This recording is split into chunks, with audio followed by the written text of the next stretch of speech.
সাধাৰণ ৰাইজৰ পৰা কোটি কোটি টকা লুণ্ঠন কৰি পলায়ন কৰিছে ডাকঘৰৰ এজন তাপসী মালাকাৰ সহস্বামীয়ে আৰু এই অভিযোগ উত্থাপন কৰিছে এতিয়া ভুক্তভোগী ৰাইজে আৰু এবাৰ ডাকঘৰৰ এজেণ্টৰ প্ৰবঞ্চনাৰ জাল লংকাত সাধাৰণ ৰাইজক ৰাম ঠগন দি পলায়ন কৰিছে এটি পৰিয়ালৰ 4 সদস্যই এই অভিযোগ উত্থাপন কৰিছে এতিয়া ভুক্তভোগী ৰাইজে ডাকঘৰত জমা থোৱা ধন আত্মসাৎ কৰি পলায়ন কৰিছে পৰিয়ালটোৱে ডাকঘৰত জমা থবলৈ দিয়া লংকাৰ 7 শতাধিকৰো অধিক লোকৰ প্ৰায় 2 কোটি ধন আত্মসাৎ কৰি পলায়ন কৰিছে ডাকঘৰৰ এজেণ্ট তাপসী মালাকাৰ সহৰ তেওঁৰ স্বামী মানিক মালাকাৰো আৰু এই অভিযোগ উত্থাপন কৰিছে এতিয়া সাধাৰণ ৰাইজে ভুক্তভোগী ৰাইজে আৰু এনেদৰে কিছু দৃশ্যাংশ দেখুৱাইছো যাৰ বাবে এতিয়া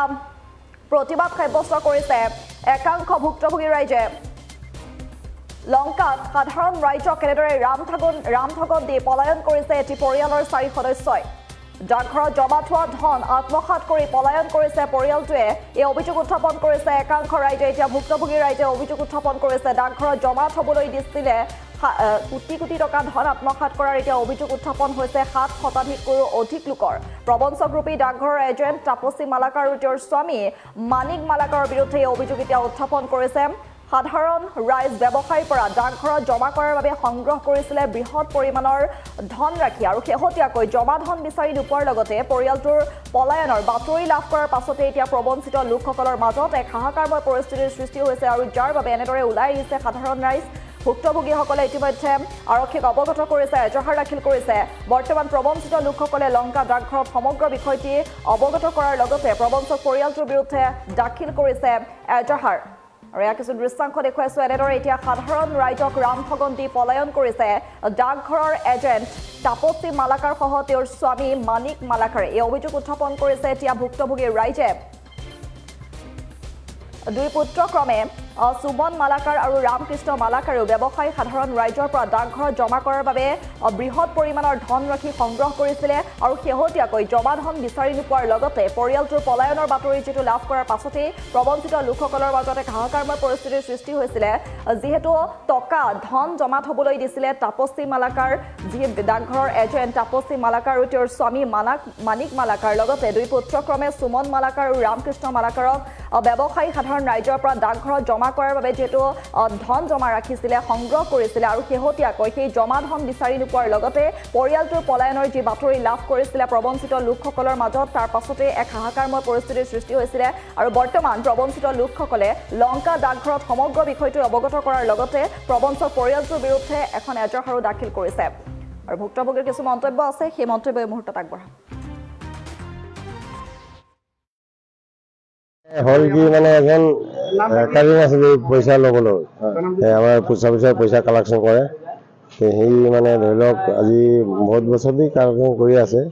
এতিয়া বৰ্তমান হ'ল আজি আমাৰ 8 মাহ পইচা দিয়া নাই আৰু এনেকৈ বহুত মানুহ আছে পইচা নিদি পেলাই সি পলাই গ'ল আমি পোষ্ট অফিচত গৈছিলোঁ এতিয়া সুধিবৰ কাৰণে বোলে যাৰ নামত লাইচেঞ্চ আছে তাকে দিম তা আপুনি বেলেগত কিয় দিয়া বোলে লাইচেঞ্চ যাৰ নাম আছে তাক মাতক তেতিয়াহ'লে ঘৈণীয়েকৰ নামত লাইচেঞ্চ কালেকশ্যন অঁ ঘৈণীয়েকৰ নামত কালেকশ্যন আছে আপুনি ৰেজিষ্ট্ৰি আছে যদি ঘৈণীয়েক মাতক বোলে আমি নোৱাৰোঁ আপুনি সিহঁতে যি কওক থানাত যাওক লাগিলে সেইটো কাৰণে থানাত আহিলোঁ এজাহাৰ এটা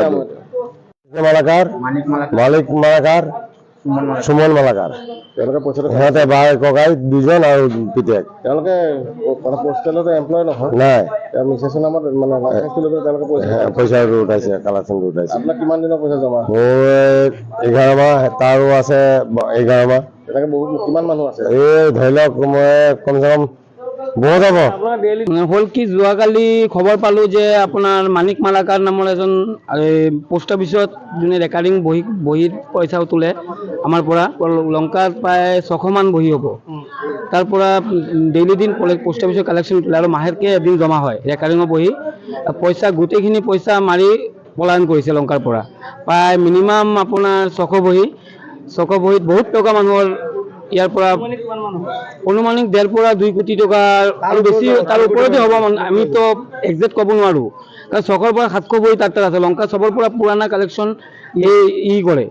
মানিক মালাকাৰ আৰু তাৰ 2টা ল'ৰা আছে আৰু লংকা বজাৰ পুৰা লংকা এৰিয়াৰ পৰা পুৰা লংকা খালি বজাৰ নহয় পুৰা এৰিয়া একেবাৰে সুভাষ নগৰ লৈ পেলাই যিমান এৰিয়া আছে ডাঙৰ কাৰণ তাৰ প্ৰায় 30 বছৰ হ'ল ইয়াতে পোষ্ট অফিচৰ পৰা কালেকশ্যন কৰে। মালিক মালাকাৰ কোন হয় পোষ্ট অফিচৰ? মালিক মালাকাৰ কোনো নহয়, মালিক মালাকাৰ ইয়াৰ পৰা এজেণ্ট হয়, কিন্তু তাৰ ৱাইফৰ নামত চাগে লাইচেঞ্চ আছে। আমি পোষ্ট অফিচত গৈছোঁ, পোষ্ট অফিচে কৈছে তুমি তাক কিয় দিছা পইচা, কিন্তু যেতিয়া আহোঁ আমি সদায় ই তিনিজনৰ পৰাই সিহঁতে পইচা কালেকশ্যন কৰে। পোষ্ট অফিচে তিনিজনৰ পৰাই কালেকশ্যন কৰে। সুমন মালাকাৰ,